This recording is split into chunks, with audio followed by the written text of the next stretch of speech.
Omulungi atulaba oli ku Wolokoso Extra No Stress ye YouTube channel yaffe era nga amakya g'olunaku olwaleero oba essaawa eno ndi wa ssanyu okutegeeza nti nsisinkanye omusumba Andrew Jengo era nga mutabani w'omusumba Augustine Yiga abizzaayo. Tugenda kuba tuwayawayamukko naye kuzimu ku nsonga eziri mu mawulire nga kw'otadde n'obusumba bwe ye ng'omuntu. Musumba obulamu bugamba ki? Obulamu tebubadde bubi okubanga omanyi ensi eno gye tutambulamu ofuna setbacks ez'enjawulo naye nga obulamu tebubadde bubi. Kyesimanyi oba obubadde bulungi oba bufaanana ng'obwange. Obwange nange si bulungi kubanga ntambulira nnyo mu mbeera y'okwagala emirembe, saagala nnyo kusika nnyo miguwa, so wendabawo embeera y'abalumizibwa mba nnumwa nange niwe kiba tekiri ku nze. Weewaawo njagala briefly onnyonnyola omuntu akulaba gwani era okola ki? Amannya n'eddoboozi bampita Pastor Andrew Jengo okuva ku Revival Christian Church Kawala, abasinga gye tumanyi nga Church ya Pastor Yiga. Watabawo nze abaawo kweganinga nga second pastor, waba taliiwo nze abaawo ate era nzaalibwa omusajja gwe bayita Pastor Yiga Augustine ow'e Kawala. So oba osobola okiraba ganinga abaakola emirimu gya kitange abataliiwo bya TV wabataliiwo buli kimu. Mu bana ba Pastor Yiga oli mwana namba mmeka? Ndi mwana namba mmeka? Kyogana ali enamba eziri endala. Anti first born, second born. Ndi first born kati gumanyi tuli bameka. Omwe muyina amawulire gye mugajja. Okay, yes, Musumba. Omuntu ali eyo buli omu alina perception ye ki ekyatuuse ku Musumba Yiga. Abantu abasinga bawulira ali mu kkomera. Ki ekyasibiza Pastor Yiga? Okusookera ddala njaga kwebaza abasumba abamu n'abagoberezi baffe n'abatali bagoberezi baffe ensonga eno beyakutteko ennyo ne bavaayo. Naddala abasumba nga Pastor Bujingo njaga omwebaza, manye babadde abo balina obutakwatagana ne Pastor Yiga naye ekintu ekirala tewekivaayo nalaba nga si kirungi. Naye kyatuuse ku Pastor Yiga, Pastor Yiga yali akava South Africa ng'akomyewo. Poliisi abasirikale babiri ne bajja ne bamusinkana mu ofiisi ze ku EBS. Baali muleeya tebajja na kintu kyonna, n'amugamba tubadde tukwagala oba komanda ku Odi Kampala abadde akwagala. Alina ensonga zaaga okuyitawo nga tamugamba nsonga. Ku wa Odi Kampala kati obudde bwali bugenze lwali lwakuna. N'abagamba ninja musinkana enkya. Kati wankubira ekiro essimu kuba nze nali ndi waka wange. N'agamba ku poliisi bampise mbu waliwo ebintu bye baagala nkole ki? Namugamba wandigenzeyo n'ogamba n'osindikayo looya, ne looya mu kaseera ko yali tali mu ggwanga. N'agamba ne kale nja kugendayo ndabe ki kye bagamba. Kati bwe kyatuuka ekiseera eky'okgendayo n'agenda ku Odi Kampala ku Lwokutaano. Ku Lwokutaano n'amugamba genda we Kawempe ku poliisi y'e Kawempe. Waliwo ensonga ze baaga okuyitiramu nga tebamanyina kye bamugambye.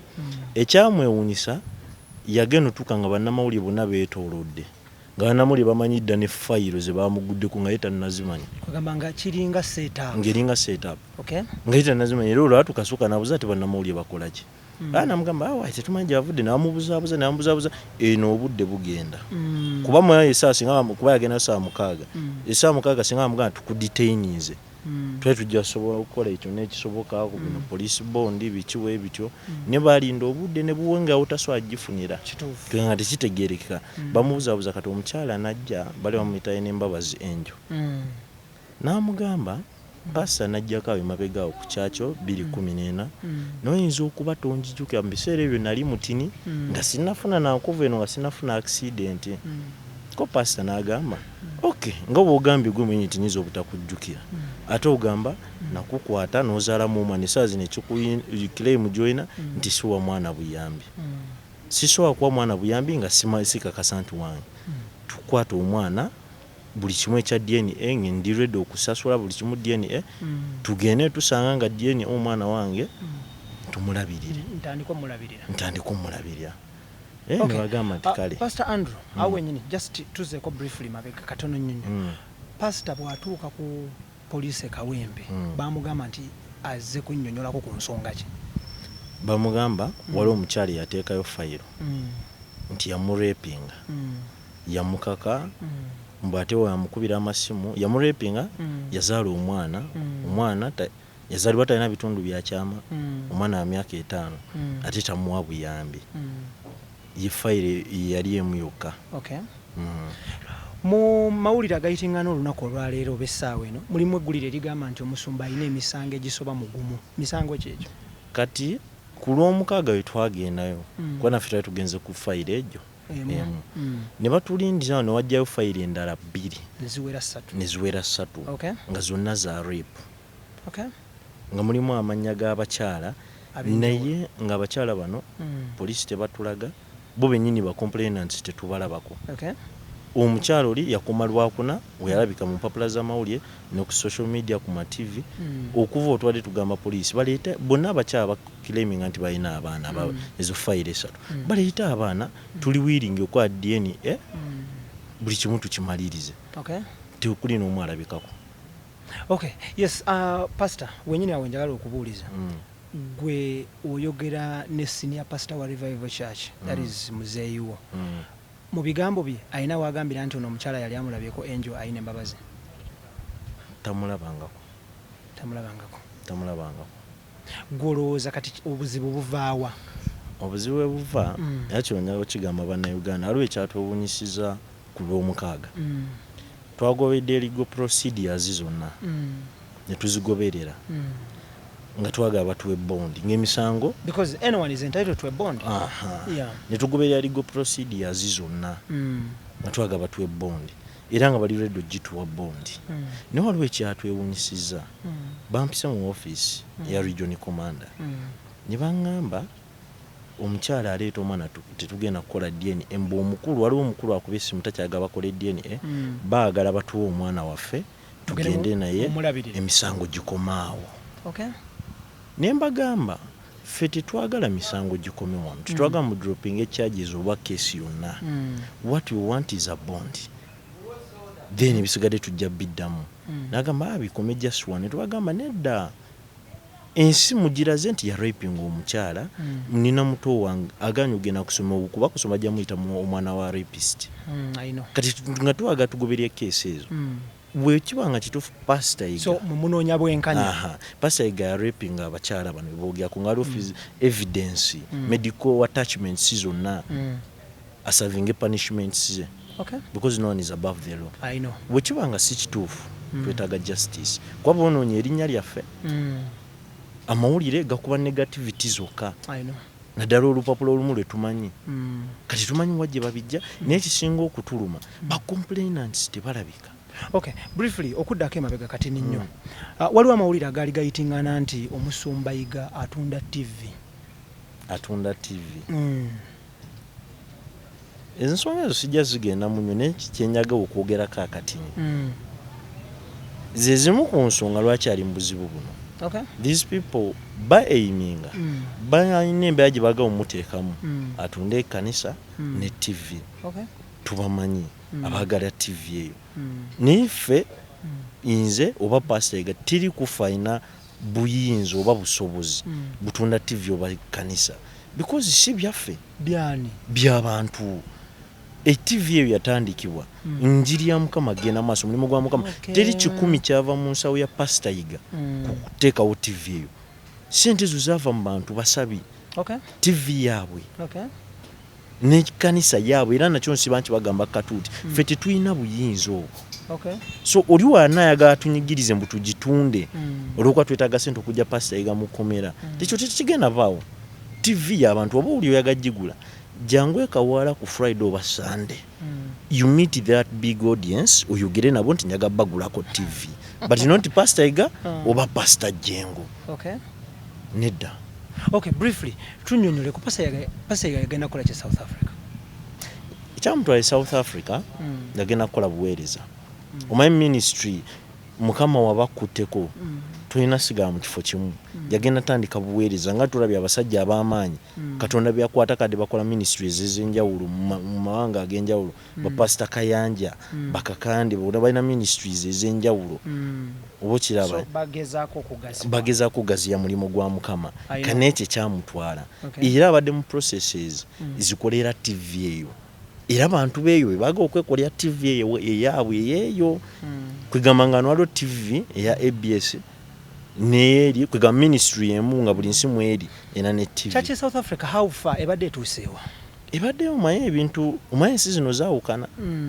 Wano tumulaba musajja amaanyi audience ebaawo naye kati South Africa duka teri badde bamanyi nnyo okujjako bannayuganda beeri kati era ebadde eyimuse kyenyiza okugamba ebadde eyimuse naye ate obuzibu just obuliwo nti avaayo ko naddako wano kati ate buli wava eri nwabawo setback nti eri talina nnyo muntu ali awo wewa ayinza okuba nga nze asobola okubeera waawo. Gye buvuddeko emyaka 2-3 emabega ena omusumba Yiga era waliwo amawulire nti yaggulawo ko church e South Africa. Gye yasooka okuggulawo yabaaki? Yasooka okuggulawo that is mu biseera bya nabbi omukazi. Nanti omuntu buli muntu waliwo challenges z'osanga weyasooka okwagala ogiggulawo gye giggulawo naye by then ye nga ye si yali ayagala ogisuma yagala nabbi omukazi aba agisumba. Naye nga womanyi sitaani ono nwajja abaawo ebyo byonna ebyabaawo naaba nga tekyasobola kugenda mu maaso kati ku luno n'asaawo ye yegendereyo agitandike. Olupapula lwetwagenda kwatuukiriza mannya lwavaayo ne lufulumya story nti Kimbowa kojja Kimbowa aguze ettaka lya Pastor Yiga ate sente zaamuwadde ate Pastor Yiga ne bamufera. Okyogerako ki? Kojja Kimbowa nabirabako ku mawulire ne kojja Kimbowa badde client waffe si musajja mubi naye nga omanyi nga tulina abalayi kuba bali bagezaako mutabulatabulaawo ku kya Kimbowa kojja Kimbowa y'omu ku bakirant betubadde betulina potential client nga bo payments ze bazisasula ne mu advance olwokuba TV yatuuka ekisange bakolya nga ayagala akiriyalinge ndowooza n'omwaka ogujja kati yejjako eyo stress y'okuba nga asasula payments ez'obulango era ne tukkirizigana ne kojja Kimbowa nga agenda kulangira okwo emyaka 3 because that was his payment. Ne tetwamuguza TV ate tajagalangako kati ku kyettaka omuntu yenna osobola otunda kyoyagala bagamba amataka ga mirundi 3 ekyengera Mengo batunulira nnyo eri Mengo kati eri Mengo ttaka lya Pastor Yiga siri Kimbowa lyali ttaka lya Pastor Yiga wetwogerera Pastor Yiga n'atuuka kuba kojja Kimbowa yali agalanga nnyo ate nga Pastor Yiga nga omanyi in and out ate nga talina kyalikolerako lyali nga liri dormant nga talina kyalikolerako nga ne munjogera yomubuuza ngaolaba talina nnyo pulaani yalyo ate nga kojja Kimajjuka yali awo kumpi awo wakaliga awo batyo kati nga te ye alaba ekyokukola n'agalya muze njagala ndigula omuze namwe kale ng'ongeri gy'oli mukwano gwange ate oli kiranti wange n'alimuguza ekyo kyo tekyalina buzibu. Omulungi atulaba tuli ne Pastor Andrew Jengo okuva ku Revival Christian Center that is Kawala church esumbibwa omusumba Augustine Yiga abizaayo era nga ono ye second in command owomusumba Yiga. Tuwayawayamuko wano ne wali okutunulira embeera eriwo olunaku olwaleero ebiri mu mawulire mubiraba bitasobola kuddamu kulambulula alambuludde ensonga ze wano ne wali subira bintu mubitegeera bulungi. Omuntu akulaba ku TV yali agadde okumanya Andrew Jengo omusumba Andrew Jengo gye buvuddeko mwatandika essomero ekawala awo ku church. Essomero lino liri ku ki? Essomero eryo essomero likyaliwo knowledge center era ne gye buvuddeko mbadde meeting abazadde ab'enjawulo okuva ku senior 1 paka ku senior 6 abandi agadde half bursary.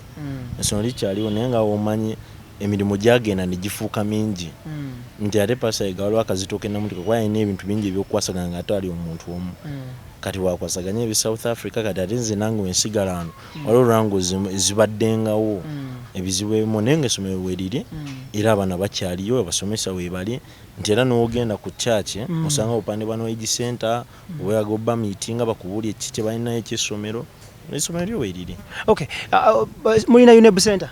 UNEB center weri performance yammwe ebadde etya emyaka egiyise that is ku senior 4? Performance ebadde egenda improvinga era n'omwaka guno bakoze bulungi okusinga ku mwaka oguwedde. Okay, yes, waliwo ebize biyitingana mu mawulire nti omuyimbi Sasha Brighton yandifuuka omubeezi wo ow'olubeerera.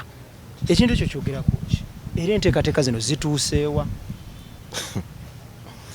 Omuyimbi Sasha Brighton yandifuuka omubeezi wa ow'olubeerera paka nga Katonda yabaawukanyiza. Obijjawa biyitingana biri mu mawulire wano wali kati ffe tetwagala bijweteeka nasooka nakiwulira ku ggwe baŋŋamba gwe wabyogera.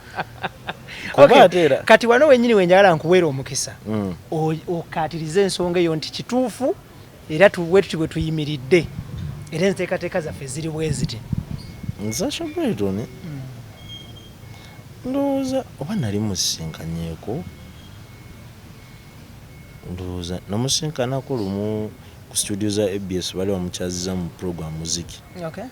Abaana bakalo naŋŋamba ono ye Sasha Brighton nga nze bujja erinnya mpulyawulira ne mubuuzaako awo ne twogeramu okuva olwo siddanga mumulaba siddanga mumuwuliza. Oli mufumbo? Ndi mufumbo?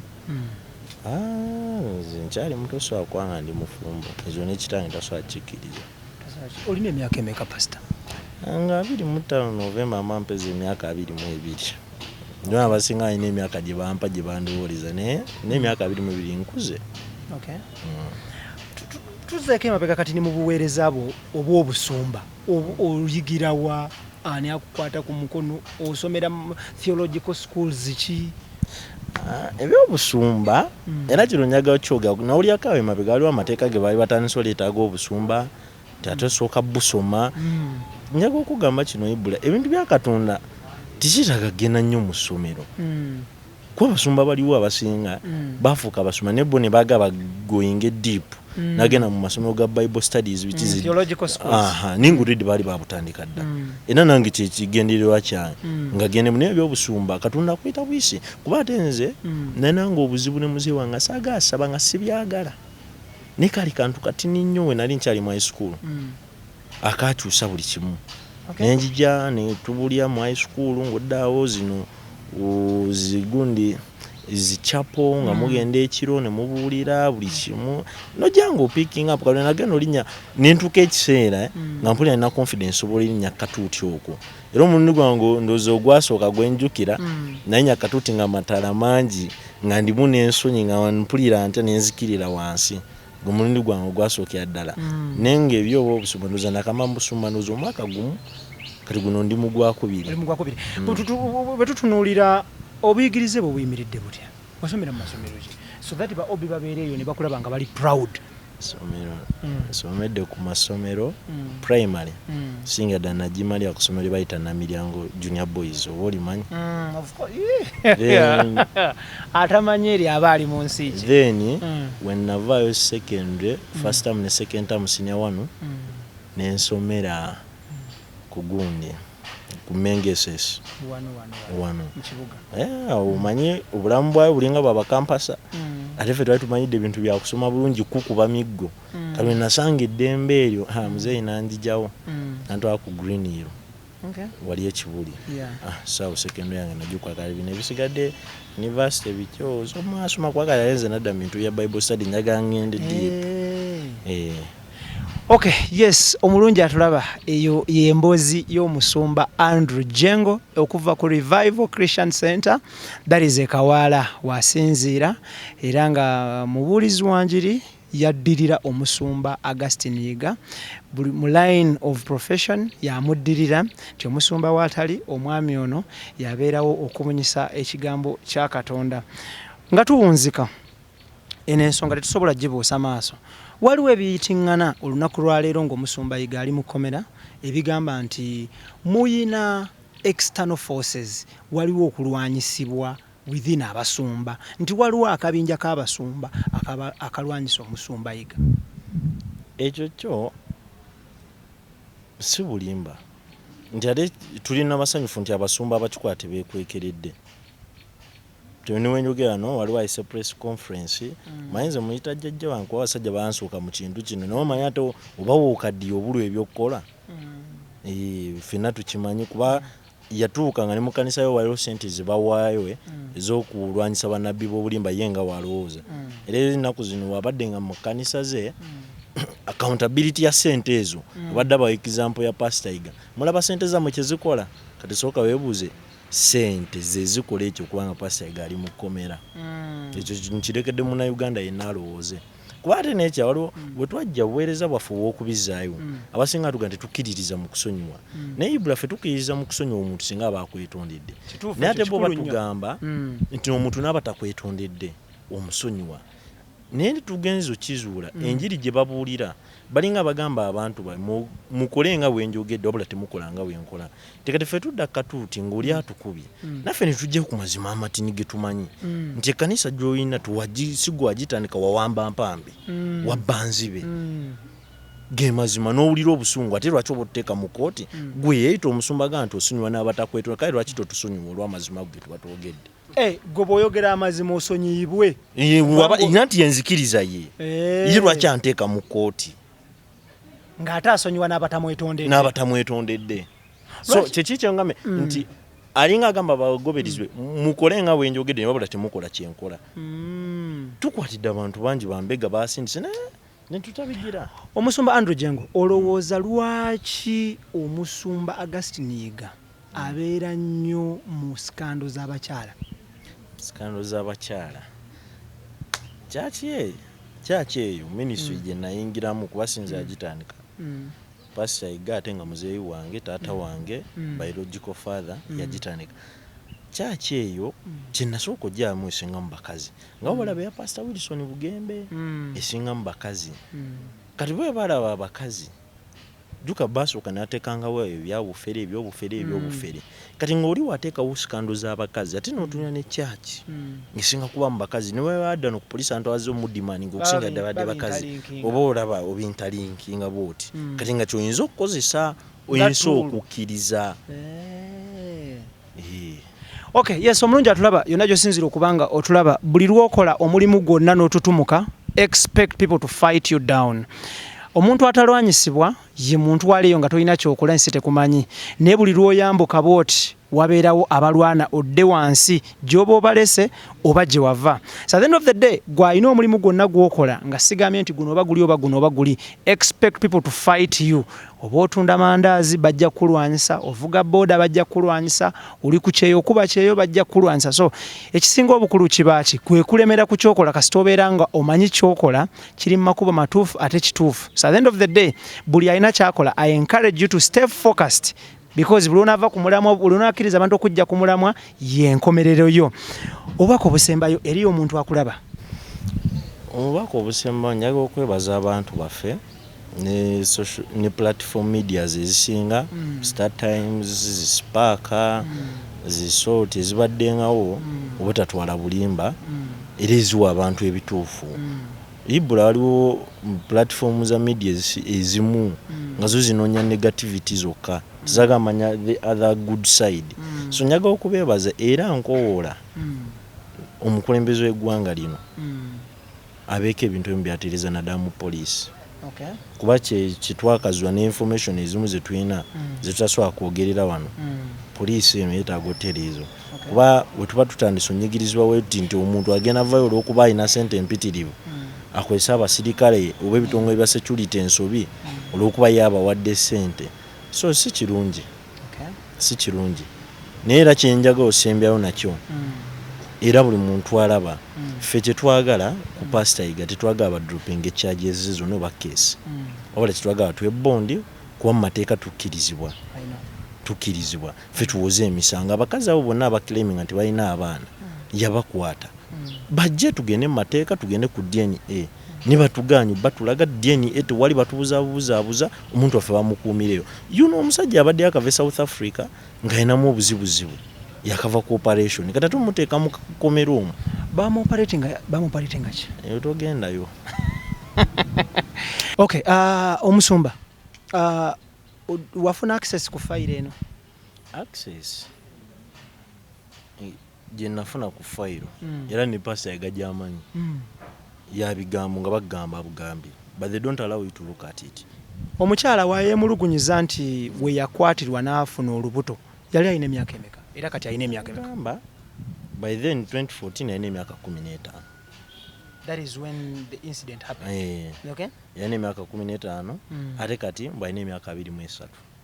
So I don't know abakola okuba obo bakola okuba since 2014 bali emyaka 15 up to now wine emyaka 23. So simanyi ate yagamba wayiseewo 5 nanti agamba okuva 2014 mpaka kati wayiseewo 5 byagamba. So ever since 2014 wayiseewo emyaka 5 wanga yalina emyaka 15 abayina emyaka emeka? Simple logic tukibalekedde. Then lastly embeera eno eriwo y'okuba nti main pastor wa Revival Christian Center yaggaliddwa ali mu kkomera. Musanze kusoomoozebwa ki mmwe? Okusoomoozebwa ng'ekkanisa tulina abantu baffe akola mu ofiisi ez'obuvunaanyizibwa niwe badda mu ofiisi gaabwe balina engeri gye babatunuulira omusumba wamwe akwata abakazi kwegamba ebintu nga abagoberezi nange afunye obuzibu kati loosi esinga obuzibu era effect esinga obuzibu ey'abaana be. Ibra mbadde ensoma nga tatange bamugirako ebintu ebyo kati nze amanyi pain gye twennayitamu ate nga mwemugambe nina muto wange nzirako bamuyita Gavin asomera ku Naali SS n'essaawa yaleero aganye okuddayo because agenda kudda bujo bamuyita mutabani w'omufere kati ku luno agenda kudda bamuyita mutabani w'omufere omubbi akwata abakazi. Ibra oba okiwulira psychological oba tocha mbeera ne buto bwange naawe akawala akato kadda ne kambuza is daddy okay nisosoka katandika ntara wali mukomea musango kirwe so ye effect ntuva abato bange bonna baganya okudda kusoma. Okay, yes, omulungi yatulaba tweyanzizza nnyo. Thank you so much. Amanya n'eddoboozi nsigadde nze Ibrahim atakoga atageja atagenda atatya mpalana. Program bwakedde Wolokoso Star TV emunyenye y'eggwanga. Nsigadde nze MC Bra atakoga atageja atagenda atatya mpalana. Wolokoso Extra No Stress ya YouTube channel yaffe. Likinga, sharinga, subscribe. Weereza munno okusobola okufuna latest information mu Uganda.